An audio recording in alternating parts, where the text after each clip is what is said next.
ఎన్నో ఐవీఎఫ్ ప్రయత్నాల తర్వాత కూడా ఫలితం లేకుండా పోయిందా? మా జీన్స్ తో బిడ్డ లేకపోవడం ఇంకో మార్గం ఉండుంటే ఎంత బాగుండేది. ఆయన చిరునవ్వు, నా కళ్ళు, ఆయన జుట్టు, నా అలవాట్లు, మనం వీటిని ఎలా వదులుకుంటాం? ఈ బిడ్డ నిజంగా నాదేనా? ఇది సాధ్యం కాదు అని చెప్పారు. ఒకే సమాధానం చూపించారు, మరొకరి అండం లేదా వీర్యం.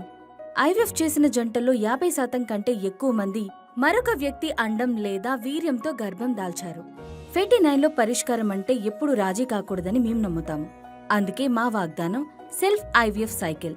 మీ అండాలు, మీ వీర్యకణాలు, మీ జీన్స్, మీ బిడ్డ. 49లో ఎక్కువ జంటలు తమ సొంత అండాలు మరియు వీర్యంతో విజయవంతంగా గర్భం దాల్చుతున్నారు. తక్కువ ఏఎంహెచ్ లేదా వీర్యకణాల సంఖ్య ఉన్నప్పటికీ 49లో సెల్ఫ్ ఐవీఎఫ్ సైకిల్ విజయవంతం చేయడానికి 3 ఆధునిక టెక్నాలజీలు మరియు ప్రాసెస్ ఉపయోగిస్తారు. 49లో విజయవంతమైన సెల్ఫ్ ఐవీఎఫ్ సైకిల్ ప్రారంభమవుతుంది అంతర్జాతీయ నిపుణులు రూపొందించిన ల్యాబ్లలో. మా ISO 6 క్లీన్ రూమ్ ల్యాబ్స్ ఎంబ్రియోల్ను గాలి ద్వారా వచ్చే కలుషితాల నుండి రక్షిస్తుంది, అత్యంత సురక్షితమైన ప్రారంభాన్ని ఇస్తుంది. అధునాతన కేర్ సిస్టమ్ ఇంక్యుబేటర్ ప్రతి ఎంబ్రియోకు వ్యక్తిగత మాతృగర్భాన్ని పోలిన వాతావరణాన్ని అందిస్తుంది. ఎంబ్రియోను తల్లి దేహం వాతావరణానికి సమానమైన మీడియంలో పెంపొందిస్తుంది. ప్రపంచ స్థాయి డే 5 ట్రాన్స్ఫర్ ను అనుసరించి తొలుత డే 3 మార్గాలను తప్పించుకుంటూ కేవలం ఆరోగ్యకరమైన బలమైన ఎంబ్రియోలను మాత్రమే ఎంచుకుంటాం. ఈ నైతిక ఆధునిక పద్ధతే 49 ఆంధ్రప్రదేశ్ మరియు తెలంగాణలో ఎల్లప్పుడూ అత్యధిక గర్భధారణ రేట్లను సాధించడానికి కారణం.